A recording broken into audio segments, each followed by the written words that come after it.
And welcome to the Next Level You podcast. I am your host, Danielle Rocco, and today I have my beautiful friend, Precious Proscovia from Uganda with Precious Kids Foundation. How are you today? I'm blessed. How are you, darling? I am doing well, and I am so happy to see your lovely face and talk to you because it's been a few weeks, maybe even a month since I saw you last. About 2 months now. Oh my gosh, time flies. I like to think of it as like 2 weeks because then I won't miss you so much. Okay? Okay. So Precious and I met. We met at an event out in California because I'm on East Coast and you're on the West Coast in December. So yeah, 5 or 6 months ago. And we just had that love girl connection. I just love you so much. And you actually stood up and spoke in the middle of the room. And I was like, that woman's got some drive. She's got some passion. And I need to know more about what is inside her. Because, wow. So tell me a little bit, tell the world a little bit about who you are. What makes you tick? Oh boy. Well, my name is Precious Proscovia, born and raised in Uganda. I've been privileged to live in the US for about 20 years now. I am a neuroscience registered nurse and I live in San Francisco here in California. Love it, love it, love it. Yes. Yeah, what makes me tick? Life.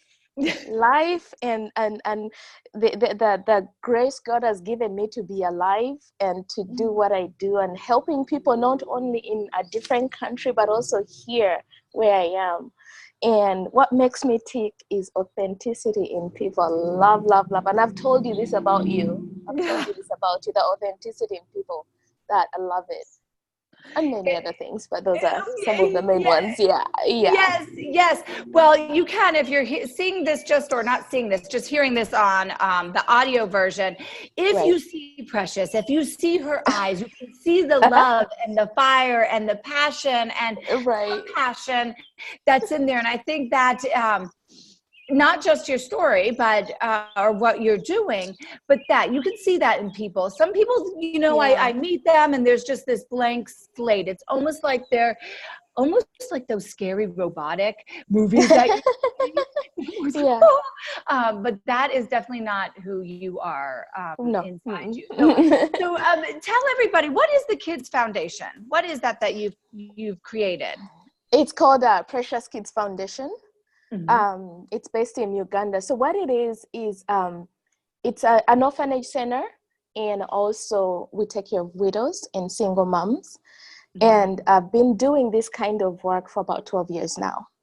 Oh, wow. So started off as an international director, and then we went off and started a foundation. And in the process of all of this kind of work I've been doing, remember I'm a neuroscience registered nurse. So one of the things that we are taught as nurses is to think in a critical way. You're able to think in a critical way. And then one of the things we did in the foundation, because I'm a nurse, I started doing medical missions, because prevention is better than cure, as that's a slogan that's very common. But when you see so many kids that are dying and you see so many orphans, there's a story I can tell. There's in the Ecuador. Remember in Ecuador, there were some missionary workers that went there, and as they were taking a break alongside the river, they started noticing like lifeless bodies of kids falling into the river. So one by one, they started seeing them streaming down. The river. So one of the ladies got up and went all the way to the top of the mountain. But her friends called her back because they were taking the bodies out of the water, but they were becoming overwhelmed because more and more bodies were falling in. So it just so happens that when she went up to the hill, when they called her back, she said, no, I have to go up there and stop what is causing all these lifeless bodies falling into the water. So the story behind that is sometimes when life is happening in many areas, we may become overwhelmed. So the solution that comes with all these orphanages that we get to see around in Uganda and in Africa, you may want to treat what you're seeing right now, but why not go to the root cause of everything? The root cause is a father who has died prematurely. The root cause is a mother who has died prematurely. Maybe it could be from infection. It could be from untreated blood pressure, untreated blood sugar, or many other diseases, even a snake bite. Something that maybe a snake bite or a prick, a wound that has gone on and become septic, and then next thing you know, the person does not get antibiotics, does not get treatment needed, and they pass away. Well, if it's a father, then the father has left an orphan. If it's a mother, then the mother has left orphans. So it's one of those things that I got to see from the trend of having done this kind of work. And I was like, okay, something has to be done. Something has to be done. So God, in his divine wisdom, guided me to this way of work of saying, you know what, go ahead and start doing this kind of work. Because like I said, and you know, in one way, the way you think is how he speaks to you. Yes. So being a nurse is how he spoke to me. Prevention is better than cure. So that's when we started doing medical missions, like on an aggressive level. We started doing medical missions. So when we take volunteers from the US and even German, because we've done even from Germany, we take volunteers from here, we go over to Uganda, and we set up tents. So we can go either in a football field or half a football field, a location that is big enough to contain people. And we set up tent and we do a buffet of doctors. You know, like you set up tent and then just put a buffet of doctors. So we set up 7 of them where any person can come in and out from one doctor to another, and be able to get treatment free of charge. If they need all the 7 specialties, they will go to all 7 of them free of charge. So that is one way for us to prevent the premature deaths that are happening, especially in the rural areas, because you may desire to have a medical center. You have to walk. First of all, it's not that you're going to drive, because these are rural communities. So maybe you have a bicycle, because some of them have bicycles, not everybody though. So you can walk for about an hour, 2 hours without any medical facility near you. Now, if you get a medical facility near you, because these are in rural communities, they are not well equipped to even handle some cases. So some people have to, and I want to be careful to say this, but medical help there, you have to actually pay for it before you are treated. So it's not like here. So all the knowledge that I get here, I'm able to use it and to direct, because being the founder, I oversee. I get people to treat, but then I oversee them. So I get to the privilege of directing, okay, what do we need? What do we need that can, if it is my mother, you know, when people ask me, but why do you do this work? Why do you do what you do? It just so happens that in 2015, my father passed away. Prematurely, I can say, because he had a long life in him. Normally they say that in Uganda, the life expectancy is about 55 years old. So my father was a little older than that. He passed away at 73, but people had been growing older because of natural herbs and all that.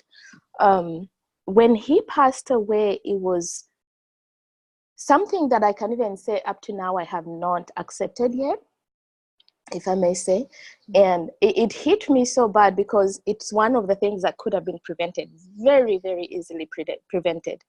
But when he passed away, then 3 months later, my own auntie, who is like his very, very close sister, goes to what would be an emergency room.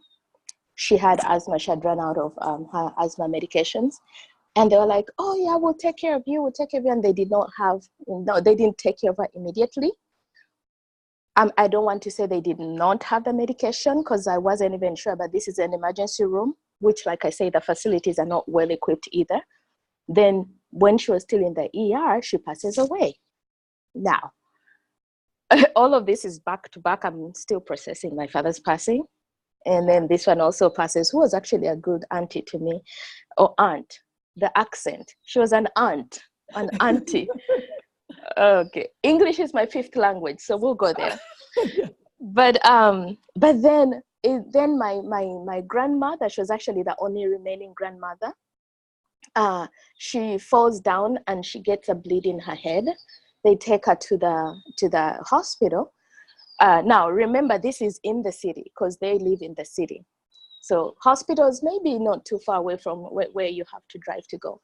But she goes to the hospital, but because you have to pay before they're treated, by the time they called me, time difference, we're about 10 to 11 hours, depending on the season from Uganda. By the time they call me, we need money to treat her and everything. The bleed is expanding. I am a neuro nurse. You know, when you have a brain bleed, you have to take care of it.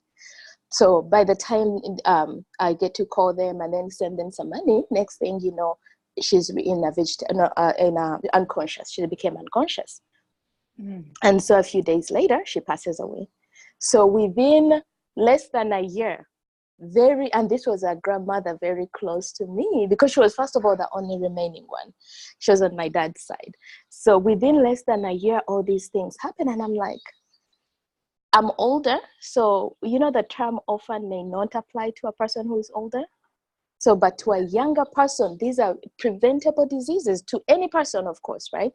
But to a younger person, this is an orphan who has been created. And then to my auntie, she has kids, those kids as well, right? So those are the things that when I looked at, and like I said, it was divine, God's direction for me to just go and do something about it, using my expertise, my leadership skills, and using my circle of influence.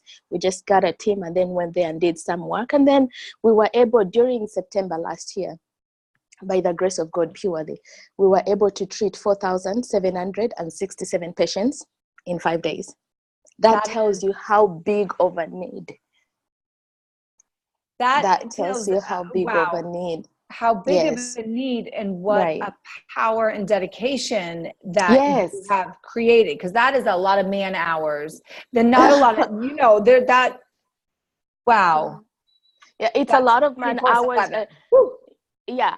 And the beautiful thing also that came out of that, we delivered 2 bouncing baby girls. Oh. One of them is called Baby Precious now. Beautiful baby girl. And we did like 1,020 dental extractions. So all of this, like I said, it shows you, and these are people who came, they already have a need and it wasn't being fulfilled. So that's why I was saying, it shows you how much of a need that was there. And the dedication is there because I'm thinking, what other girl would love to go without a father? I would love to be walked down the aisle by my father. Cannot happen again. I would love to there are times whenever I would call my dad, and if he's driving, because my dad was a civil engineer. So we came from a middle family. Oh. So if he would be driving, he's like, oh, my favorite daughter, let me pull over so I can talk to you. So I'm like, no, I bought him earpiece so that he can drive and talk. Say, no, I cannot concentrate when I'm talking to you if I'm driving. So let me pull up. I'm like, okay, Dad, even if you have earpieces. So he's like, you know, you're my favorite daughter. Don't tell everybody. But you know, I'm like, yeah, you tell that to everybody too. So we had, I want to say, a rekindled, beautiful relationship because I didn't grow up with him. I grew up with a single mom, but we more like 2012 or so is when we started having like a very good rekindled relationship. Even though I knew I was a daddy's daughter, daddy's girl, even when I was growing up, because like he would sneak here and then buy me what would call pancakes in a Ugandan style pancakes. Yeah. So, I mean, I can tell you more stories about him, but the idea that another girl will go without a father, another girl would go. Those memories, I still hold them. Sometimes they kind of get me choking, but it's the strength that I used to say, how about we help another girl not to go through that? How about we help another mother not to lose a husband? How about we help anybody that we can help so that they don't go through that pain? Because once it happens, you cannot bring them back, whether you like it or not. So the idea is, how can we prevent it? So that's the gift that I thank God for, that he gave me, to say, go out. And now my agenda I am sold out 102% because yes, I'm a nurse and I use my leadership skills, because when I go to these missions, I don't go there like, let me go treat. I go there as overseeing. So then we take the different teams, the doctors and everything, because we have a very good team back in Uganda that really, really is well dedicated. So right now we're planning another one. It's going to happen in September, and we have people already signing up to come with us, because I desire that we take volunteers. You know, it's one thing that me having met you is a beautiful thing. You know, you meet somebody, you hug, you talk and everything. So I desire when we take volunteers, they get to see what's happening from a different perspective. They get to relate with the people, because I always love to maintain people's dignity. Even if I am helping you and you're in a very poor situation and everything, I don't want somebody to come, oh, let me just give you money and then you be there. No. Come, relate with me, hug me. And I'm a hugger, okay? You know that. Yeah. Come, relate with me, hug me, let's talk. Don't look at me from the angle of I'm poor, because life may have given me, lemons, but I'm a human being. I love life. So can you see that in me in spite of the poverty level around me? So that's why we like to take volunteers. So we're going to do that again in September. And so how many volunteers is like the perfect amount of volunteers to, I have so many questions. Yeah, but please. there. Please. So if you had the perfect amount of volunteers, what would that number be? 25 for now. Yeah. Because even when we take volunteers, there's another responsibility we have for them. Yes. So we continue expanding ourselves right now, but then 25 for now. 25 if we take them, because what we do is we join their expertise here and join the teams in Uganda. Whenever we go deep in the rural areas. Yeah. So we are able to get like volunteer doctors from the city, and they come over. And so we connect the medical doctors. So because the volunteers we take are they're both medical and non-medical. They do not have to be fully medical. And we give them a treat when they come. And the treat is we show them Mufasa land. Lion King Mufasa. Yes. We show them Mufasa land, because Uganda as a country is beautiful. Uganda as a country is rich in many ways. Just the scenery is beautiful. And the fruits and the food and the people are loving the Ugandan people. So we give them another treat. Not only do we do just the medical mission, but we also take them around, and using their expertise, we also carry out like teaching sessions.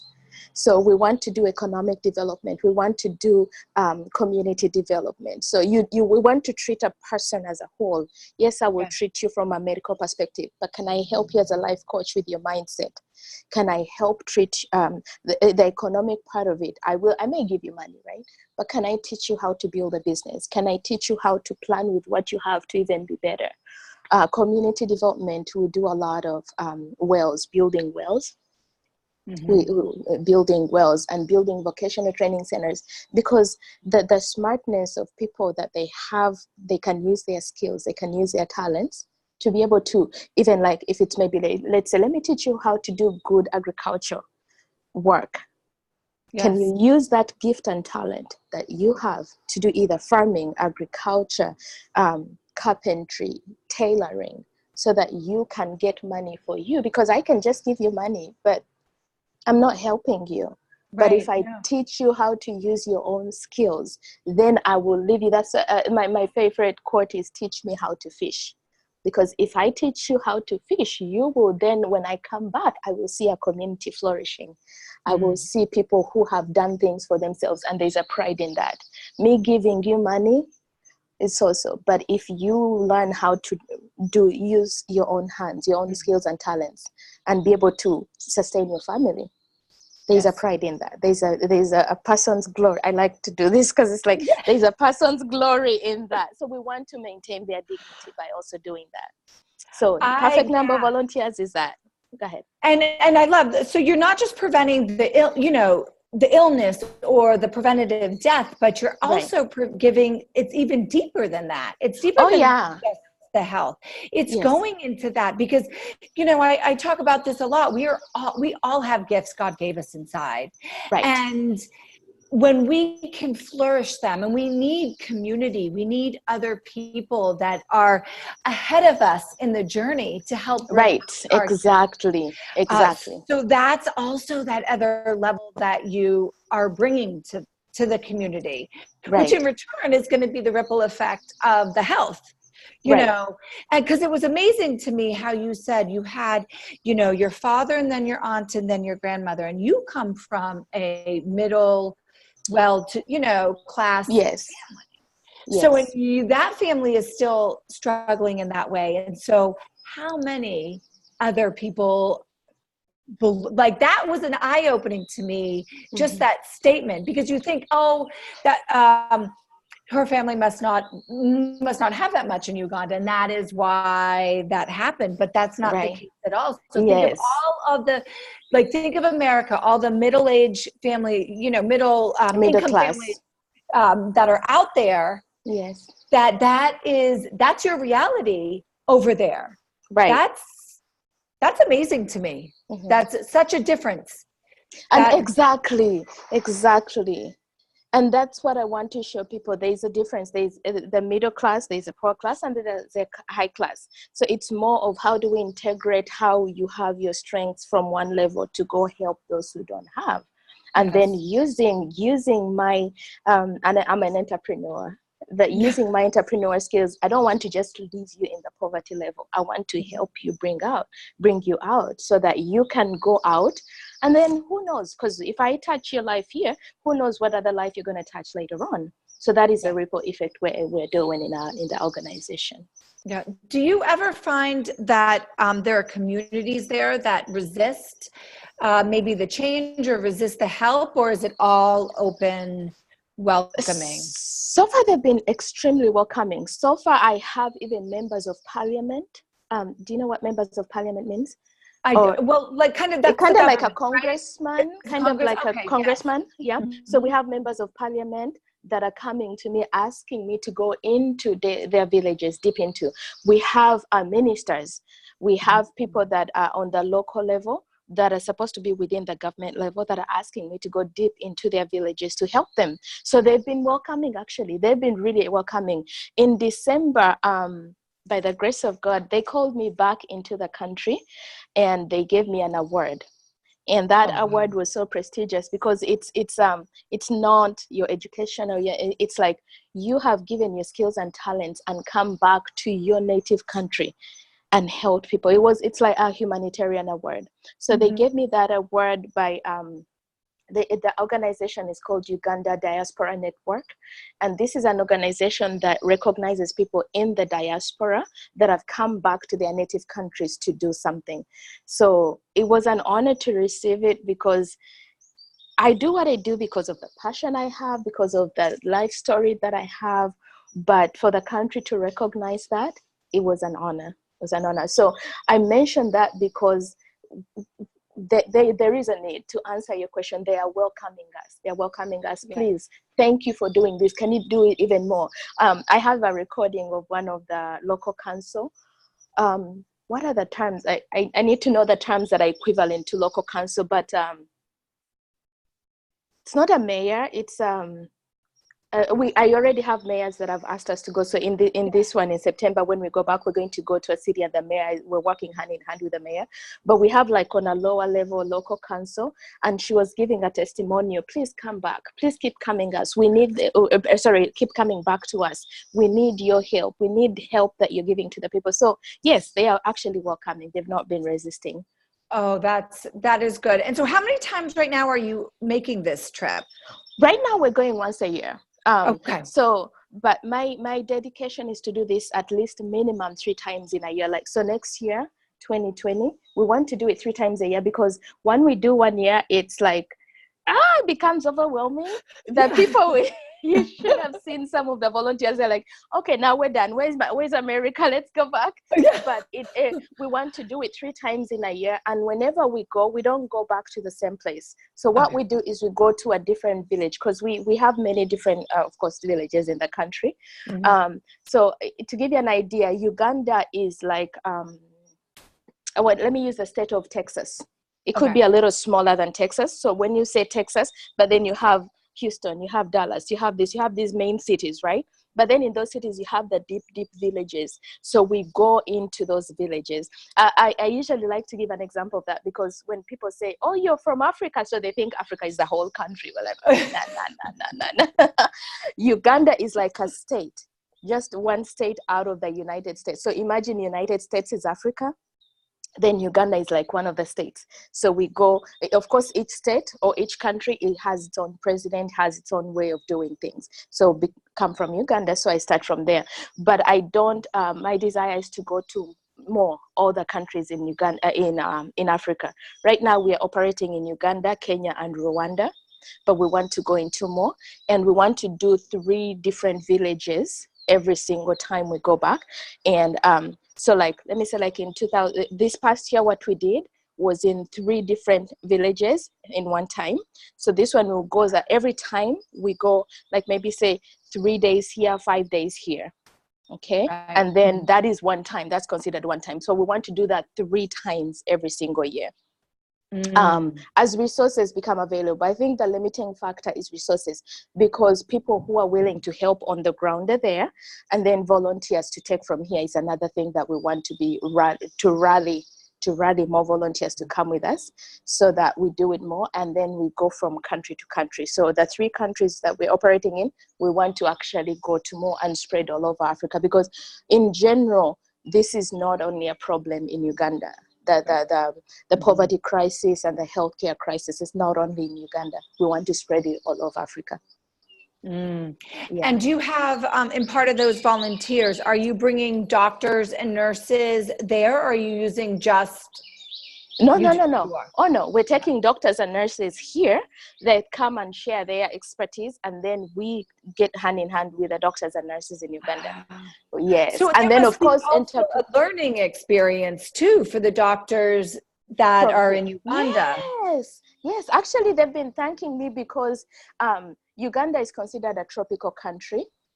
So they're coming over in a different setting, like it's different kind of medicine, it's tropical. So there's a learning experience that they have, but then, as you know, like you're a mother, right?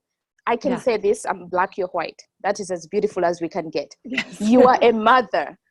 When I bring you a black child, you will treat that child because you're a mother. It comes out of you. So even the doctor, so you may not know how to do the nappy hair, but you learn, and it doesn't take you long. I hope that does not come off in any bad way to the listeners. Because those are the facts. I hope it doesn't, because I don't intend it to be.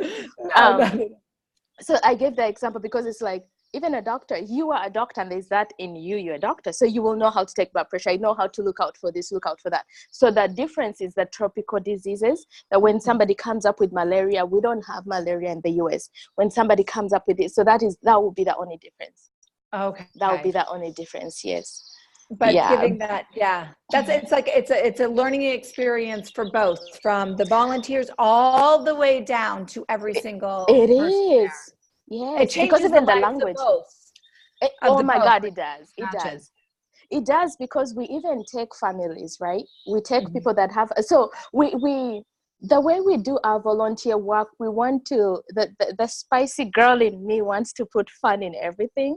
So we have the medical mission, but then we have the families come over, so that the child is going to learn. The child that comes from the US to go see another child, how they live, they're going to learn.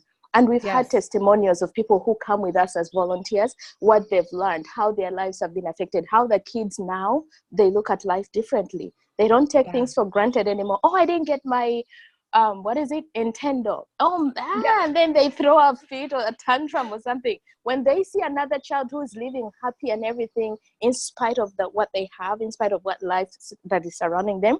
So we've got testimonials of people who come back and say, wow, my child sees life differently. They were able to go and volunteer and give back to another person who is supposed to be in a lesser privileged lifestyle. And they're like, oh, Mom, I'm so sorry. I was griping about this and this, and now they're even helping out more at home and different things. Even the grown-ups, of course, they get to see life in a different way. So it touches the beauty of this is it touches lives, both of them. They've come to volunteer, but the other people have also touched them. Yes. You And of course, like I say, take that back. no, you can't. You can't. Yeah. I know I've heard of lady Cynthia Carsey. You've heard of Cynthia Carsey? I've heard of her that she went to a country to volunteer, and now she has a big organization that she's running. And it all started because she went in to volunteer. She saw the need, but they touched her life, and now she's touching them back, tens of thousands more. Yeah. I mean, I could tell you as we're sitting here, and I never thought of it, and I've talked to you and I know your mission, but I'm thinking like, what an amazing family vacation, right? Exactly. A family vacation. I'm thinking like, what should I do with Brett? He's the last one of the kids, before Right. he heads off. And this would be Right. such a gift to me, to him, and then, everybody else involved, like this overall. So before we have to sign off, because see, this is why I have to keep track, because I'll talk to you forever. I'm like fascinated. I'm like, tell me more. How can people, if they want to, help in any way, be part of your mission, volunteer, or if they can't, give to your mission or resources, how would they go about doing that? So thank you for that. Right now, the way to get a hold of us on our Facebook page is called Precious Kids Foundation. That's our Facebook page. How can people be part of this? One, the volunteers. We need volunteers to come with us, because I mentioned the reason why we want volunteers. So we need volunteers to come with us for our next medical mission, and it's happening on August 29th up to September 16th. So it's roughly a little over 2 weeks. And we put it that way because when you go there, it takes 2 days to go and it takes 2 days to come back. You need to get over the jet lag, because Uganda is about, depending on the state that you're coming from, because in California, it's about 10 hours difference right now. So depending on which state you're coming from. So to give people time to adjust and then to enjoy the country for about 2 weeks, enjoy the medical mission. And we want to come that you're coming to enjoy, you're coming to give back, but you're coming to receive as well. So we need volunteers to come with us, so they can contact me on my Facebook page, Precious Proscovia. Or I say Proscovia for people to be able to know how to pronounce it. I'll write it in there. Okay. They can inbox me from there. So I give them details about the trip, because we are in right now, people are buying tickets so that we can go. The earlier you buy them, of course, the better. The other way that people can volunteer is referrals or donations. In order to operate a medical mission, it costs us about $50,000 US can treat the number of people that we were able to impact. So in order for us to do that without a worry of financial resources that comes in, because the work is there, the last thing you need is you're doing your work and then you run out of medication because you didn't have enough money, and you have all these people that you have to turn away. So it costs about $50,000 for us to run one. So that's one way that a person can help, either donating $50,000 or in a few increments of $50,000, referring us to organizations or companies or businesses, because we are a 501c status here in the US. So we are tax exempt. So to be able to refer us to people that can donate to us, and then of course we do it as a tax write-off, as the beautiful US of A does its work. So that's one of the things I'm privileged to learn, that in the US, when you give back to a charity, to a nonprofit, the tax exempt part of it is put in it. So it encourages people to give more. So that's another way that people can help us. And befriend us on Facebook, Precious Kids Foundation, and just support our work that we do. Because it's a donation-based organization, money has been one of the biggest things that we need. And of course, volunteers, as I mentioned, and also resources, because the in-kind donations are also needed. Material that we need to be able to do the work that we do. And the expertise, life coaches, entrepreneurs, life coaches, people that teach and train different communities, so that they come and bring those resources, because we do have the platform for them to come and be able to teach and train the different communities that we go to. So wonderful. Thank you so much for everything you do. And thank you for sharing, coming on and sharing with the world. I really appreciate it. And I will talk to you soon. I love you so much. Thank you. Thank you for the opportunity. Of course, of course. And to everybody out there, I will see you on the other side. Yes. Thank you.